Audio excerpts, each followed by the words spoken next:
Tell Jamie to Okay. set up my hi, Jamie. Okay, ready to start. So we'll get started. So I'm very excited to teach this, to learn it with you.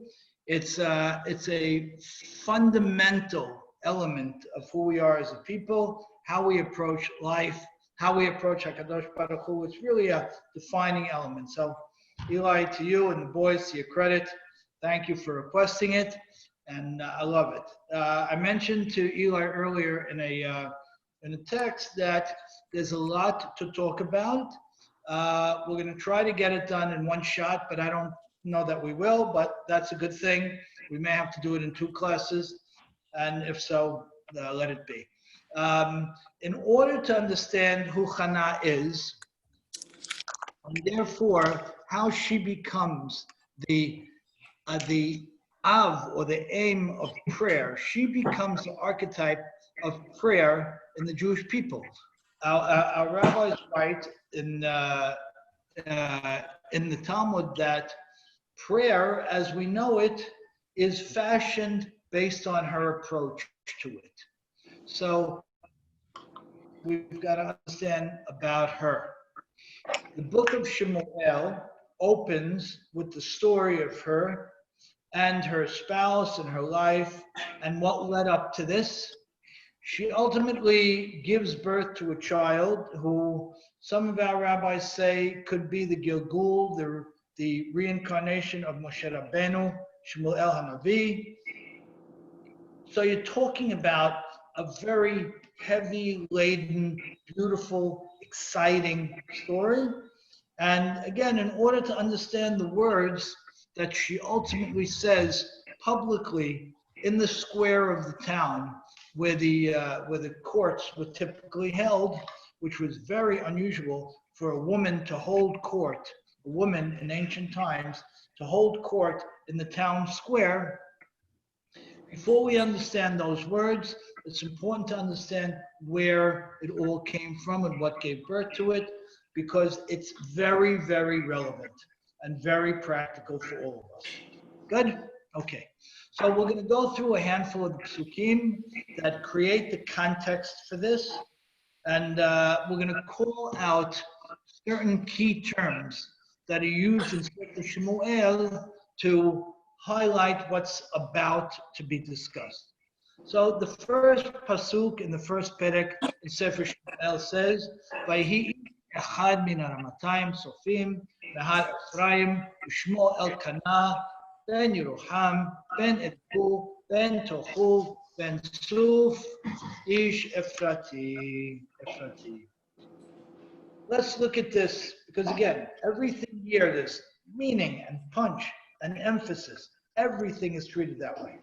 First of all, we know that when we see the word Vayhi in Chumash or Navi, there's a little bit of an ominous, of an onerous sense of things. Whenever you see the word Vayhi, you know that there's something not great that's about to be described. Now, many Vayhis end up in a great story, but Vayhi is a tip-off. Whenever you see the term Vayhi, and so it was, with that language, Vayhi, and so it was, know that, we're going to see some not so positive element, but more often than not, that not so positive element results in a dramatic, holistic change that impacts the entire Jewish people. Okay, so here we're starting with the word Vayhi. Ish echad. Here again, we believe that when you're reading the words of the Chumash, every word is absolutely precious. In the Navi, it's not quite on that level, but it's a close second. So when the Navi says, Ish echad min haramatayim, the words are going out, they're shouting out to us. The word Ish, person, man, when it's written alone, it means a person of great notoriety, a person of great value, the Tomech Hador, the benefactor of the generation, the leader of the generation. Just the word Ish, man. like you have Ish Yehudi in the Megillah when it. Perfect. Right? That's right. Mordechai Ish Yehudi. Mordechai. Exactly. Beautiful. Beautiful. That, what does it shout to us, to Eli's point? That this is the person, the Ish. Now, when you go one step further and it says Ish Had, it's a blowaway emphasis. It's not only the guy, it's the guy with all capital letters. Ish Echad, one singular leader. This is who we're about to describe. And where does he come from? He comes from a very distinguished area, Yebet Lechem, and his name is Elkanah. So here again, if we didn't get enough of a push by hearing that he was absolutely this distinct gentleman, now we hear his name is Elkanah. What is Elkanah? Eli, what do you say? Joey, Adrian, what do you guys say? Joey? He was bought by God or some. God is in there. Kana means to buy. Right, So something good. to do with that. Beautiful. So he's the one. Rob, you have a Ricky, thought, Robert? before we go here for a second, Bet Lechem. This is the same location that we have Shavuot. That's right. Correct? Exactly. It's Same very, time? very central area. Yeah. Same time frame ish. Same time frame ish. Same time frame ish. I don't remember. I don't know. I have to check. I don't know. Okay. I don't Okay. know. Okay. Shemuel and Ruth. I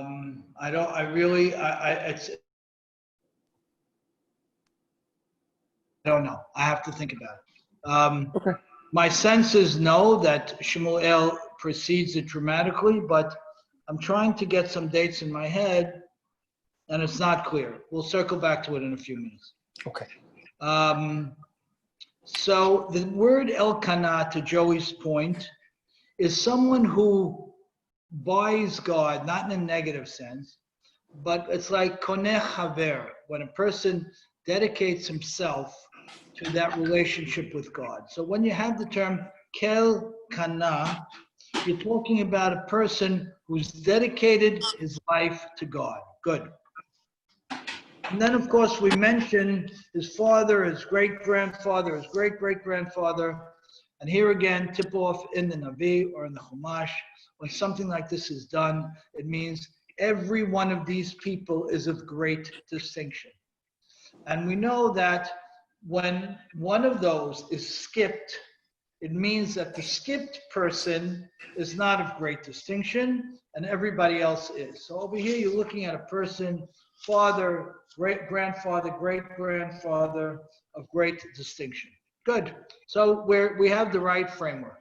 Then it says, V'lo shte nashim. And this Elkanah has two wives. Shem ha'achad Hanah, v'shem ha'shenit Penina. So here again, you don't have to say Shem Achad Hanah V'Shem Hashenit Penina. Just say Vayihilo Shte Nashim Hanah uPenina, and he had two wives, Hanah and Penina. But the Navi is going out of his way to highlight that these were very distinct personalities, each one a strong, real personality. Good? And Hanah, Penina Iladim, and Penina has children. Hanah has no children. What did Elkanah do? What was his custom? Ve'alah Ishahu, that man, remember, Ish, that very famous guy, that very well-respected, well-known person, he used to go from his town, Miyamim Yamima. He used to go very often. Where did he go very often? He went to Shiloh. And in Shiloh, he would go to the Mishkan, to the tabernacle in Shiloh, and he would sacrifice at the tabernacle. Here again, the words Yamim, Yamima, come to tell us that he went a lot more often than was required of him. He didn't go on the Shalosh Regalim only, but he went much more often. L'ishtahavot Yisboch l'Adonai Sevaot b'Shilo b'Shem Shnei b'nei Eli, the two people who are in charge, Eli Cohen, Chofnei Pinchas, who we know are not the greatest of guys, who Shemuel ends up taking over the leadership role of the Jewish people from Eli in lieu of his children taking it over. Good. Vayhi hayom, and the day came when he would go to, when Elkanah would go, whenever he would go, V'natan lePenina ishto, he would come back and he would give to Penina one mana, u'lechol banea u'bnotea manot.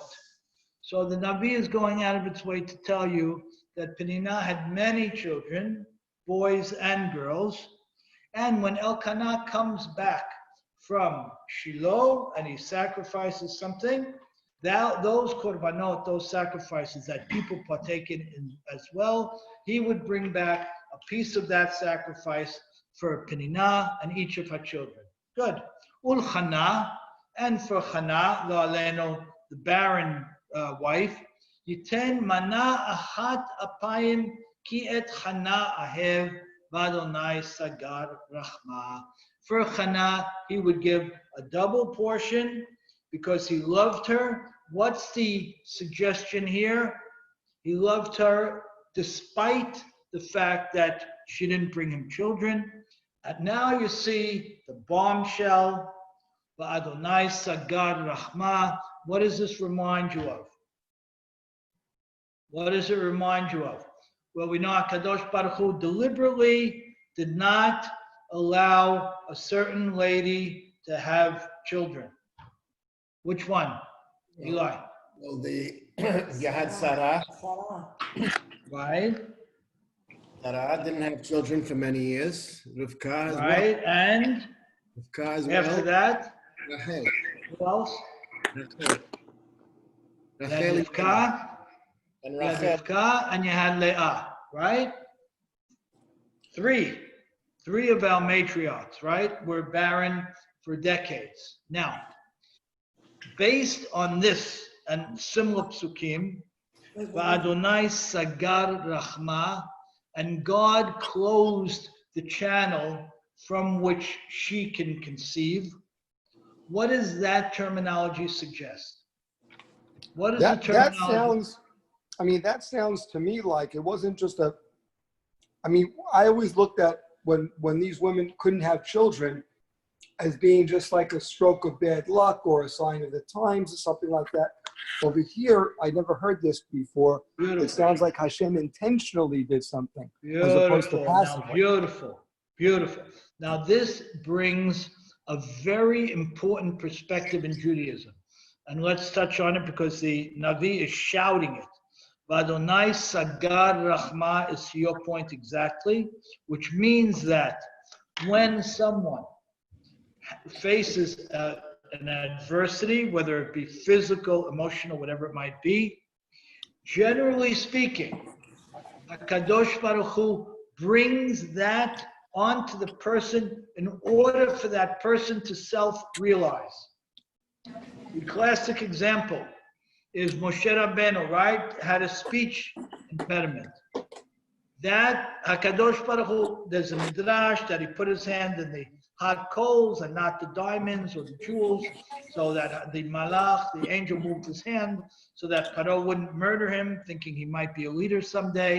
And he takes his burnt hands and put it in his mouth. But we don't know. That's a midrash, right? It may have happened that way. But in any case, the reality is, the absolute reality is that Moshe Rabbeinu, the greatest orator of all time, had a speech defect. Now, what are we talking about? Why would HaKadosh Baruch Hu choose a man to be the greatest orator and teacher of all time and then give him a speech defect?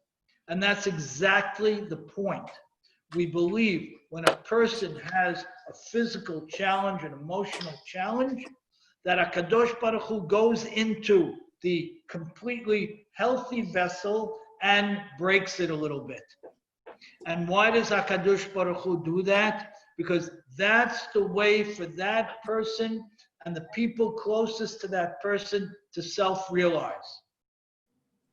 So, if a person is handicapped, if a person is challenged in some way, that's not a miskin. That's a person who was given this in order to self-realize and for his or her parents to self-realize. So it has to be looked upon as that. So in this case, Joey, to your point, it says, Vamonai Sagad Rachma. This lady had the ability to have children, and God went ahead and shut it down. That's what we're saying over here. So we don't think of it as a punishment necessarily, Not right? a punishment. It's an enabler. Enabler to make the person reach higher to a higher It's level. the enabler for that person to reach what he or she can reach in this world and to build the world and the people around them in the way that only they can. As a result of this disability, it enables that to happen. It's a very important perspective. It takes us, for example, thank God, we don't have these, and you look at people differently. If someone close to you has a challenge, you don't say, God, what did you do to me? You say, God, what am I doing to build this person? Because there's a reason here, an exceptional something that has to happen. That's the Torah perspective on it. It's a growing channel. Sorry? It's a growing channel. It's a growing channel. And Lisa, I would even go one step further. I would say that it's a turbocharged, overemphasized mandate of self-realization for the person and his or her parents, people closest to her, siblings, because there's something essentially important and exceptionally important that these people have to reach and can only reach as a result of this. But I feel that it's only done to very, very special people, that there is going to be a remarkable finish line. That's right. Like And you're absolutely right. like Abraham Avinu, Right. he had the Brit Milah in the end, but he had Achnasat Orchim and everything like that. And also Exactly the right. the crying until they had the children, the weeping, the desire, the That's what made midwives, him the Abraham. other wives. Mhm. Exactly to your point. That's what made him Abraham. Wouldn't have been Abraham without that. And that's what enables Yitzchak to be Yitzchak. And that's what enables probably Yaakov to be Yaakov in terms of his experience with Leah. But certainly they are to become truly the mother of the Jewish people. The truest mother to the Jewish people. You have Sarah, she was spectacular, unparalleled. You have Rivka, of course. You have Rachel, of course. But the backbone of the Jewish people, by whom? By Leah. She had 6 of the 12 tribes. It's through her.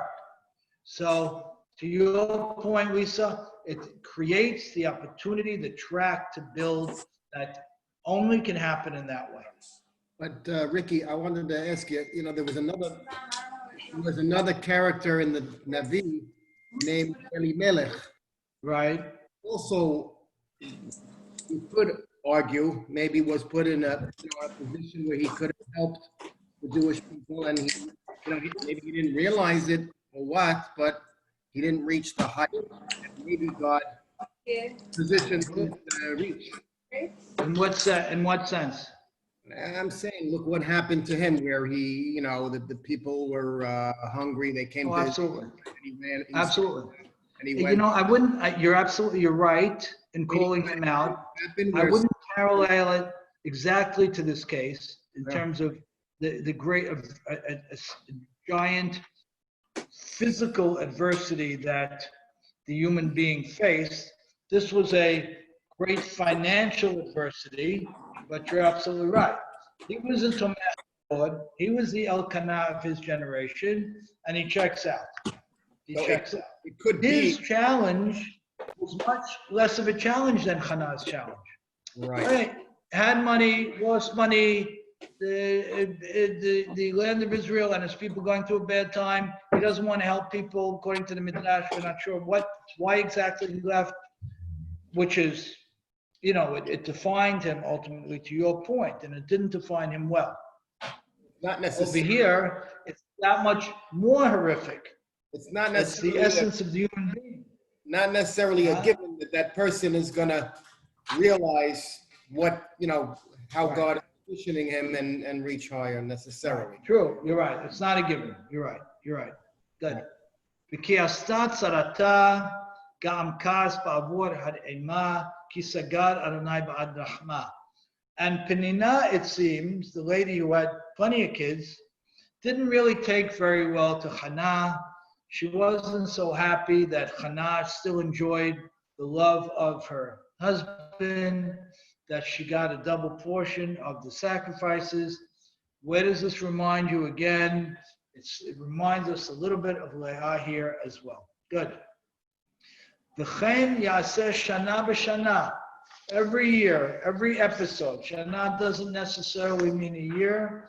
Every episode, every opportunity that Elkanah went to Shiloh, midei alata, bet Adonai, ken tachisena v'tivkeh v'lo tochal.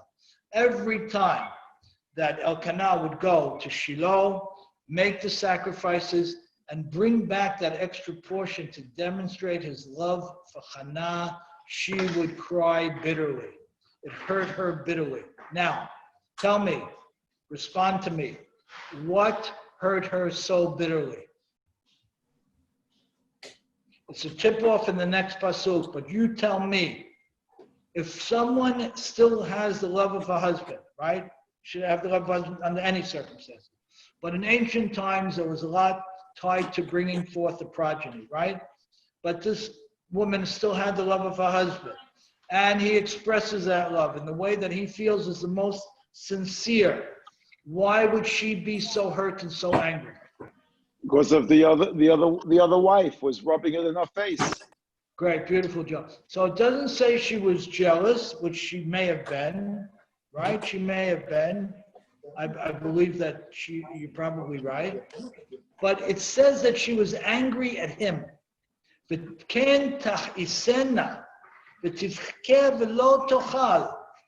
was angry at him. She would cry when he did it, and she wouldn't eat from the korbanot. Why not? Maybe he What do you say? wasn't. She didn't feel as passionate enough for her case. What was she angry about? What tears at this point? You would say she was crying in general, Larlena, right? But what brought the tears at this point? He gave up. Beautiful. Who said that?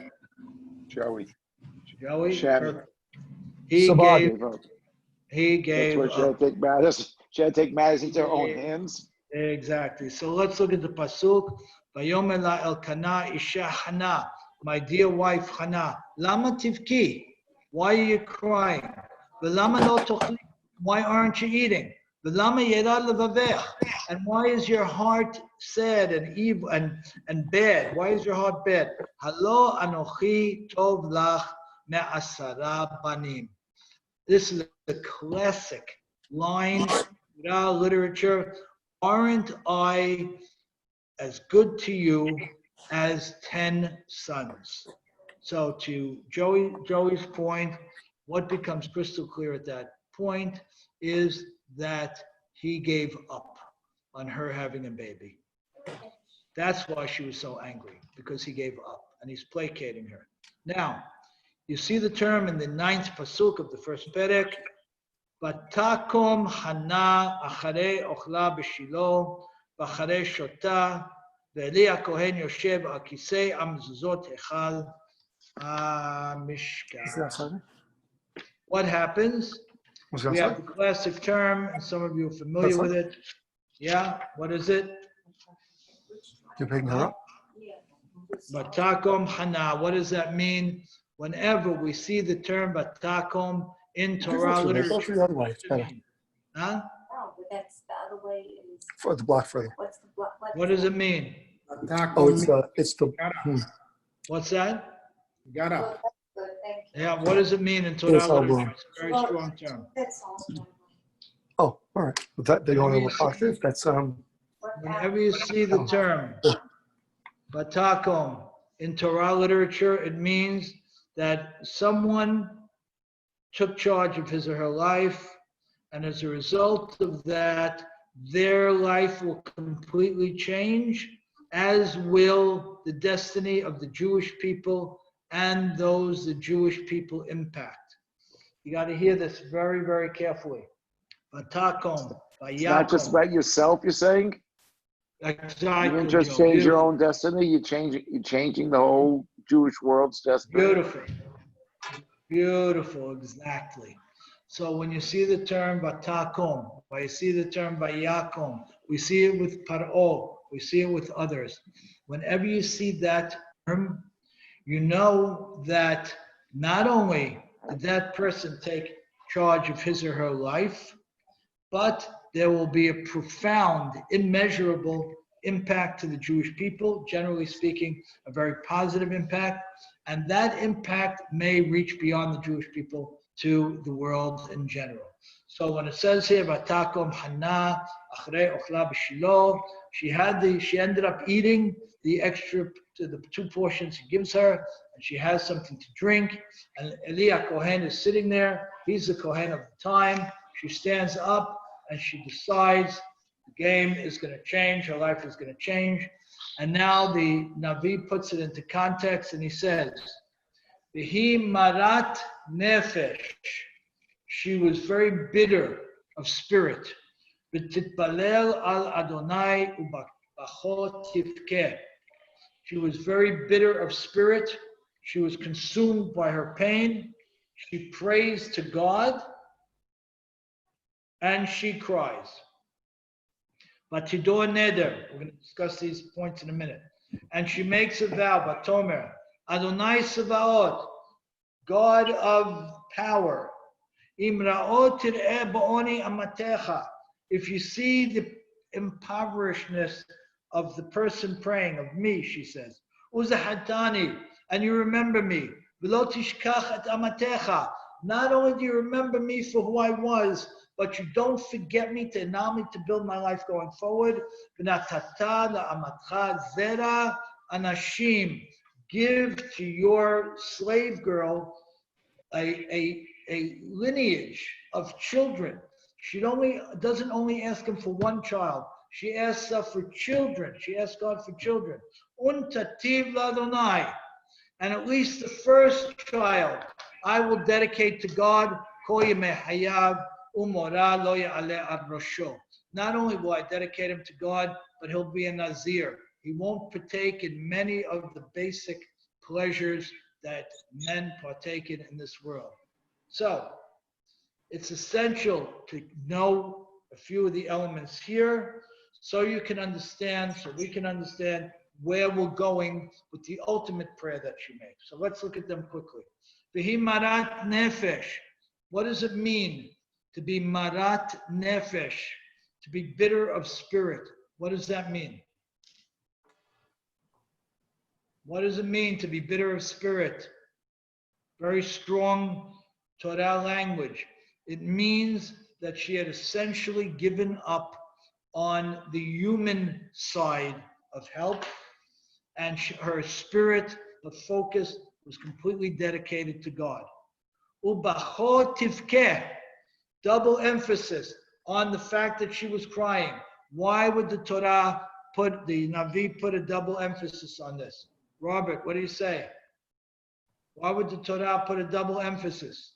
I have no idea. I gotta be honest. Okay, when you have, very good. Gaol, Gaal. You see this over and over and over, the double emphasis. What do you see when there's a double emphasis, generally speaking? Anybody else? Anybody with a thought on why? I'm going to guess that Hashem's listening extra. Beautiful. Well, Hashem He is- hears it extra. Important. He's listening, and Sandy? That it's really important. Very, very, right, beautiful. So double, when the Torah or the Navi repeats something twice, it's to emphasize the importance. It also suggests HaKadosh Baruch Hu is paying attention, like it says when Ga'od Ga'al, right? When the Jewish people are reaching out to God to be redeemed. Bachot Tivkeh would mean that also past and present or past future.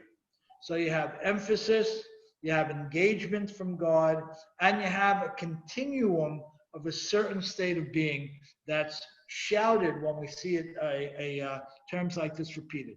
So we say that she was bitter, she was crying, and she makes a neder to God.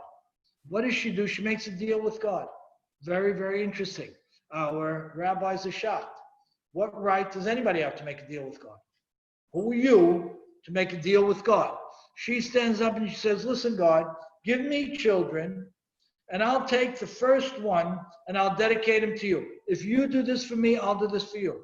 Is that appropriate? And the rabbis go back and forth on this. And some of them say, no, nobody can make a deal with God. And others say, you know what? Why not? If a person is sincere and a person's serious and a person's reached a certain level in his or her life of seriousness and sincerity, and a person intends to carry through, why can't they say, God, I am prepared to make this sacrifice for you if you just hear my prayers? Quid And in pro the end- quo, as they say in today's age. I'm sorry? Quid pro quo. Isn't that today's term? Quid pro quo, exactly. That's today's term. Well, shit, I'm But it bad. is a debatable thing to think about it, because 100%. it's something that she should be doing no matter what. And Hashem, I don't know if I can say the term, it doesn't make deals. Beautiful. Do Very what you're good. supposed to do and hope that he hears and does the best. That's exactly It's right. an unusual thing. You're exactly right. And that is, many of the rabbis hold by that a person can't do that. Maybe only a person of a certain stature can do that. But there are enough rabbis to say, you know what? Someone who is manat nefesh, in other words, someone who is really raw in his or her expression of their pain and is crying as they're praying, that person has reached a point of vulnerability and honesty and faith and commitment to God where it's okay. Someone doing it casually, not okay. But someone who says, Batako, I'm taking my life in my hands now. We're done with this stuff. And you know what, God? I'm telling you, I'm going to rip my life wide open. I'm going to put my faith in you. I'm not even going to put my faith in the Sadiq of the generation, my husband. I'm not even going to put my faith in him, no less any lesser people. I'm putting my faith completely in you, Almighty. My words are the rawest, most powerful, most sincere they can be, because nothing suggests sincerity more than a person's tears. Our rabbis write during the high holidays, as we've discussed before, a person cries when they're discussing the changes they want to make in their life. The rabbis say that the gates of heaven can't stay closed to tears. And then the rabbis ask, well, what if someone can't cry? Not everybody could cry. The rabbis answer, when a person makes his words tearful, when a person injects that level of emotion to his or her words, it's as if they reach down deeply enough in their emotional self to cry, and therefore the gates of heaven are forced to open. Also, what she's asking for a child, she's asking for a child that she's going to say, give me the child and I'll give him back to you. Right? So it's a very big difference. It's not saying, give me something, Not saying give me a great car. Right. give me a great business, give me some profits, and don't worry, I'll give my maaseh. No. She said, give me the child, I'm giving them all right back to you. Now, well, let's be She's clear on asking that. for more than one child. She's asking Yes. big. Yes. Yes, she is. She's not Yes. being Truly so. humble. She wants a big Yes. lot, and she's only going to give the first one. That's right. Very good. So True. so Joey, to your point, Lisa's answering it very well. There was a personal benefit here. She was saying, I'm going to give my tithe, so to speak. I'm going to give my maaser to you. And some of the rabbis say that she had 10 children after this. I'm going to give my maaser to you, so to speak. But the overwhelming benefit is going to come to me. And by the way, God is okay with that, Yahweh. God doesn't expect that everything's coming to him. He just expects that the focus is to him, that the incentive is to him, that the commitment is to him. But do we completely recognize personal pleasure, personal benefit, personal satisfaction? To Lisa's point, absolutely. So, Joe, you're raising a very strong point. What do you mean? She's making a thing. Okay, she's making a deal, but there again, she's giving it all back. Yes and no. Largely no, even though a good portion is yes.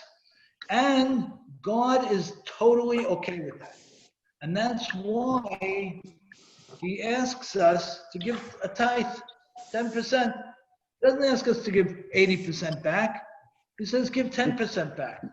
Whatever you're going to give back, your focus needs to be in my direction. So if a person's life, his focus is a God focus, then God doesn't need you to throw another $12 at him or to put another kid in the yeshiva for him, right? What he wants is that all the children and all of you and all of us, we are God-centered in our focus. That's the upshot. But she made her own contract. Yes, She just didn't say, give me and I'll be good. And I'll serve you and I'll follow you and I'll go in your path. She Right. drew up her own contract. Right, that's right. Isn't that great? Isn't that great? Great. What does that say to you, Lisa? It says she knew what she wanted and she was going to summons it and she was willing to do exactly what she was drawing up. Beautiful. And what emphasizes your point? Your point is very strong. What emphasizes your point? What happens immediately after this in the story? I'm not going to get into it tonight, but what happens immediately after this? When the Navi sees her crying. Right. Thinks that Eli she's, Cohen, thinks that she's a, beautiful, Joe. she thinks she's a drunk. Fabulous. Perfect. So what happens? She's so overt and raw and vulnerable in her pain and her expression that the Navi, Eli, thinks she's drunk, thinks she's some, wayward person who found her way to the to Shiloh, to the Mishkan. And she tells him, no, that's not me at all. I'm speaking from my heart. I'm expressing my pain. And don't think that there's anything other than that. And what does he say? So, Come back next year, you're going to have a baby. Yeah. He guarantees it for her. L'chil shalom, go in peace. Belohei Yisrael yitain et shelatech asher sha'alt me'imo. Says, go in peace, and God will give you what you ask for. Let's do a few more psukim. Batomer v'timsa shivchatcha chen be'enecha, v'telech isha l'darka, v'tochal upaneha lo hayu la'od. This is one of the most powerful psukim in the Tanakh. I want to go through it word by word. Vatomer timsa shivchatcha chen be'enecha. She says to him, let your slave person find favor in your eyes. Vatelech ha'isha l'darka. And then she leaves on her way. Here again, the language of the pasuk is very verbose. Vatelech ha'isha l'darka. You could just say vatelech Hanah or vatelchi. You don't need to say this in 3 words. What does it mean? Vatelech ha'isha l'darka. She went on her way. Lisa, what does it mean? Build on your point. You there? Yes, yes, yes. Who's got it? Vatelech ha'isha ledarka. What does it mean? Well, the same thing like you said, Ish. Isha, now she's called Isha. What is it? What is it, Eli? Meaning she's now an important person, just like Elkanah was Ish, now she's Isha. Beautiful. Vatelech ledarka. What does that mean? She went on Vatelech her path. on her path. On her path. Rose to the Path occasion. that she had articulated. And what's implied in that? That her prayers were answered, that her deal was made. It was a sign. Fantastic. It's also, and also that she elevated herself to in the eyes of Hashem, the world, That's Hanah, right. history, etc. Correct. And now listen to the last few words of this pasuk. Batochal, and she ate, as opposed to, what is that telling you? Batuchal, and she ate, as opposed to what? She was starving and hurting herself before, and now she's being healthy. Super. Yeah. She's feeding her baby. She's being healthy. She's happy with her lot. Super. Did anything happen yet? No, but she's No. right. But she did the prayer. She transformed herself with that prayer. She's a different person. Ufaneha lo hayu la od. What does that mean? What does it mean? Ufaneha lo hayu la od. What is faneha? What does Her faneha face, mean? her Face, I features. thought so. Her face. Right? It didn't look like another person. She looked different. She looked She different. looked different. She looked different. What does that mean? Very impressive. What does that mean? You know, Ricky, when you tell us to do an action and not sit back when something's happening, so she did an action. She changed something. Great. She did it. So Perfect. she was pleased with herself. She did the contract. She did something. She just didn't sit back and cry. She Super. actually did something about it. Super. Grand slam. Action. She did the Lisa. action. Lisa, Yeah. it just By the sounds way, like I don't know the it should be a story. psychology, I do not part know of the a story of psychology Hanah, class. nothing. You're nailing it. You're nailing it. But I was in Shiloh in the spot where she prayed. So there you go. Beautiful. Beautiful. Joey, what were you saying? You know, it really sounds like it could be used in the psychology class because everything is exactly the way it should be. She asked, she prayed, she got confidence, and she felt that thing. Her face changed. She ate. She felt good about herself. And next thing you know, she's pregnant, and she gives birth. That's right. And it fits the normal path if it wasn't that kind of setting. Perfect. Exactly right. And that's why she becomes the paradigm for prayer. Prayer is not verbalizing words. It's not just dropping something out of your mouth. It's a holistic, heartfelt, soul-felt expression that's vulnerable, that's raw, that's about sacrifice and surrender to HaKadosh Baruch Hu. That's what prayer is. And that's why Hanah becomes the mother of Jewish prayer. And that's why when our rabbis discuss the parameters of Jewish prayer in the Talmud, it's all based on Hanah. Let's do another few psukim, and we'll wrap for tonight, and we will have set the context and the foundation to dig into the prayer in depth next time. Vayashkimu baboker. What does that mean, Vayashkimu baboker, and what does it suggest? You woke up in the morning. When do you see those terms before? Who did you see them with recently? When Yaakov, when Akedat Yitzchak. Beautiful. Abraham gets up early, despite the fact that he was destroyed emotionally and psychologically from God's commandment for him to murder his son. He gets up early in the morning, earlier than he needed to. Lahavdil, who else gets up early in the morning to do their task? And we read about this recently in the Chumash. Beautiful. Bil'am Harasha gets up early to fulfill his task, his attempt to harm the Jewish people with words. Vayashkimu baboker, vayishtahavu lifnei Adonai. Vayashuvu, vayavo el betam haramata. Now, what is that? What are we talking about here? Haramata. What does that mean here? Listen to the terminology. We went from one type of language to a change, a subtle change in the language, maybe not so subtle. What is what's the change here in the terms? Vayashkimu, they woke up early. Vayishtahavu, they bowed before God. Vayashuvu, they returned. Vayavo'u, they came back. El Betam, Haramata.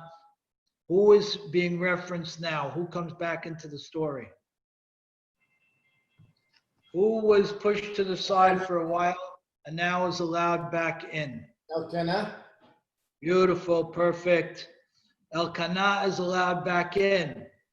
He's a different husband. She's a different lady. She's at a different place. He's got to look at her different, love her differently, or be frightened away by her. But it says, Vayashkimu, they both rose early.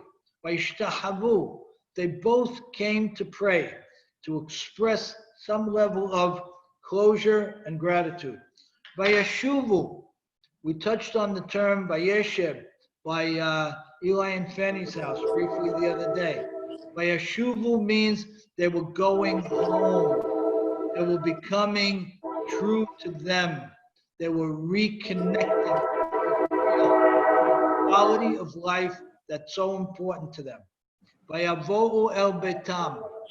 When the Torah or the Navi uses the term pi'ah, lavo, what does it mean? What does it mean when the Torah uses the term vayavo'u? What do you say, guys? Well, it means Whenever, yeah. they came. What do you like? They came. Yeah, what does it mean though? What does it mean? When you see the term, again, you know what it means now by you see the term Vayihi. You know what that means. You know what it means when you see the term, what else did we say here? But what Toma we've talked about before. But Takom, we understand that that means life-changing for the individual, for the Jewish people.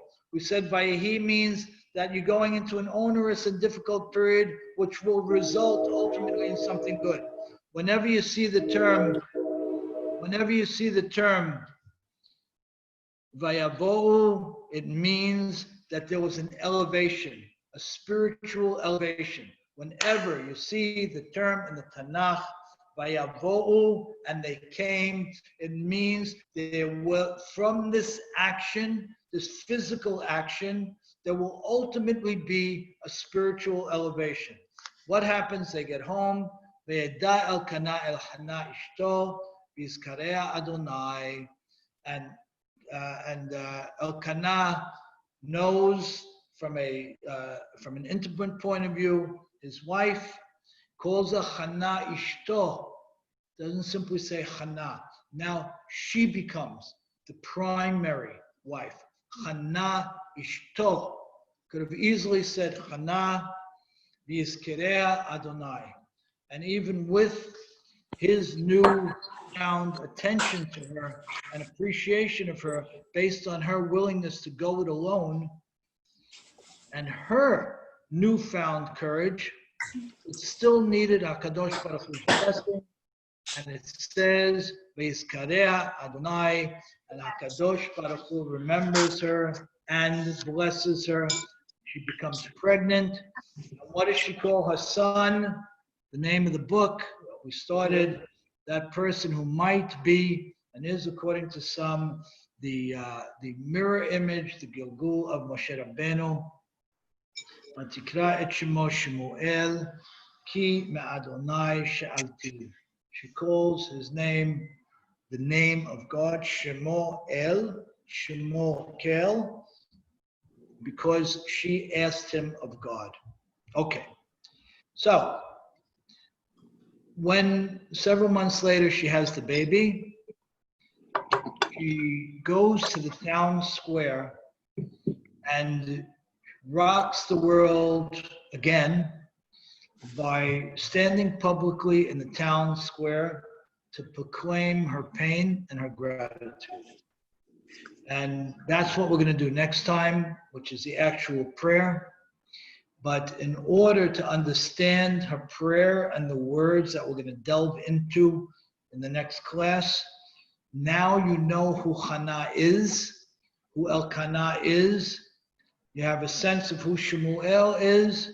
He was, many say, the greatest of the Nevi'im, of the prophets, the greatest of the judges. He built academies for the Levi'im and for other prophets to grow and to learn. And he was of the exceptional judges of Israel, and he was the one who ultimately anoints the two kings, both Shaul and David HaMelech. He is the one that anoints the king. So, on the background, now we can begin next week to discuss the terminology that Hanah uses in the public proclamation that she makes.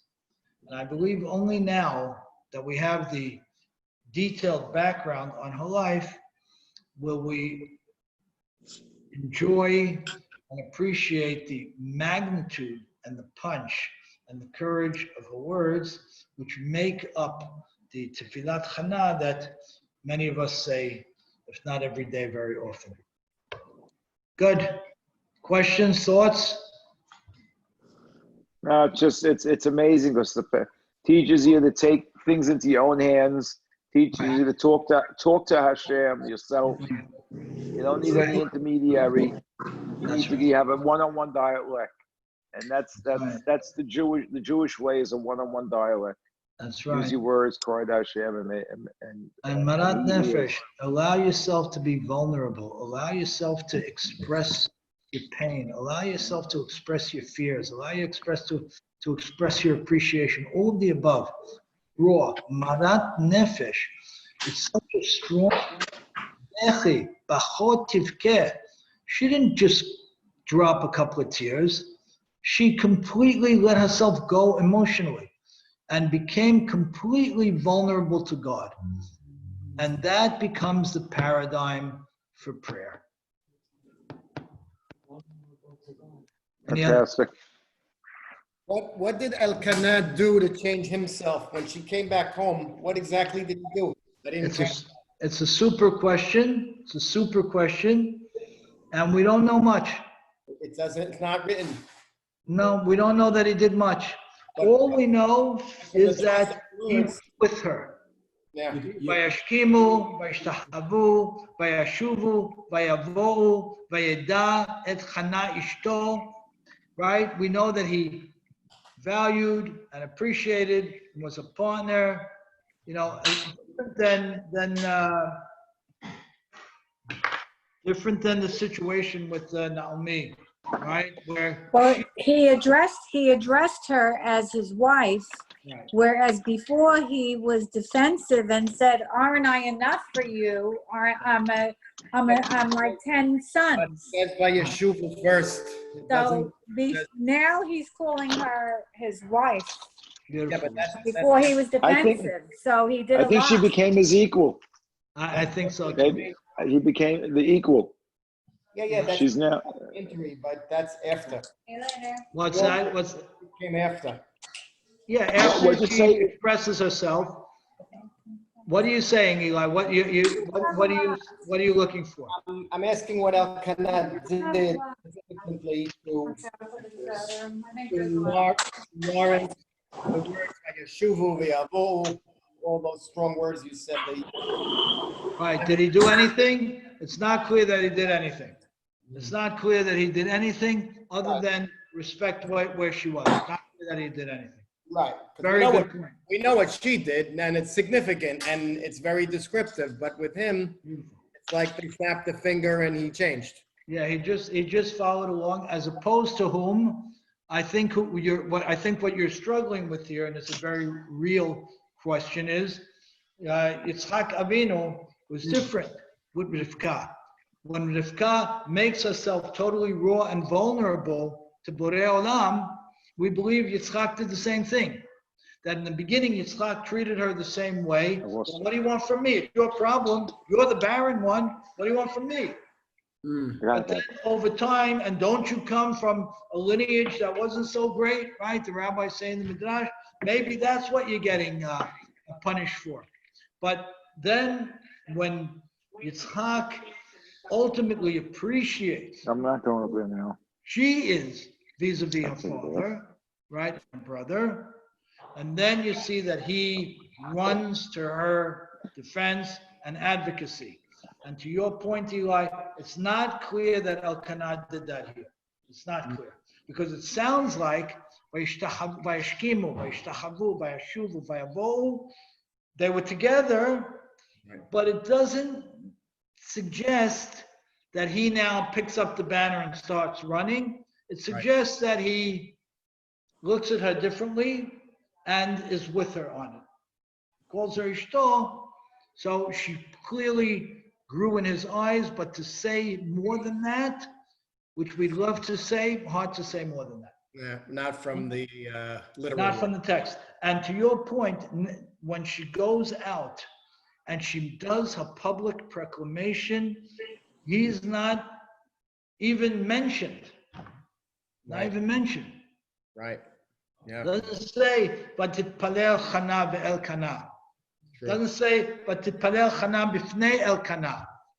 Right. We know that the place she went to was the place he used to spend time in because it was a place where the male leadership congregated.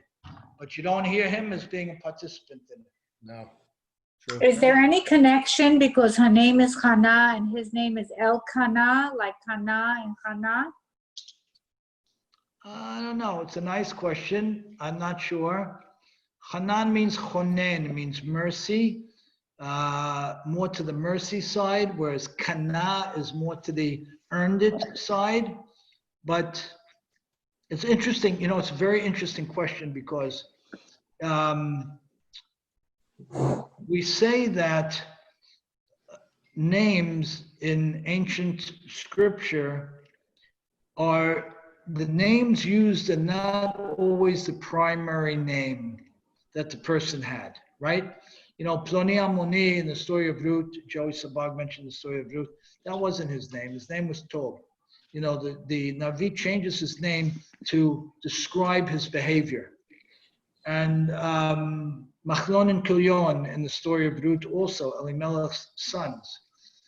We believe that wasn't their given name either, but the Navi changed their names to describe their behavior. I didn't see something like that here, but I think it's a beautiful idea that possibly the names are applied to the individuals to describe their lifestyle. It's very possible. Very possible. Beautiful idea. It could be in the story after the fact. Yeah. When the story is made. Exactly. Interesting. Makes sense. Beautiful. All right. Makes sense. Thank you, everybody. Thank you for the suggestion. And now that we have the context, now when you hear her words next week, you're going to really be able to feel them and enjoy them in all the impact that they're meant to have. Thank you. Chodesh Tov, everybody. Chodesh Tov. That's right. Very nice. Rosh Thank you, Chodesh. Lisa. Thank you all. Thank you, Bye. Ricky. Thank you, everybody. Night. Thank you.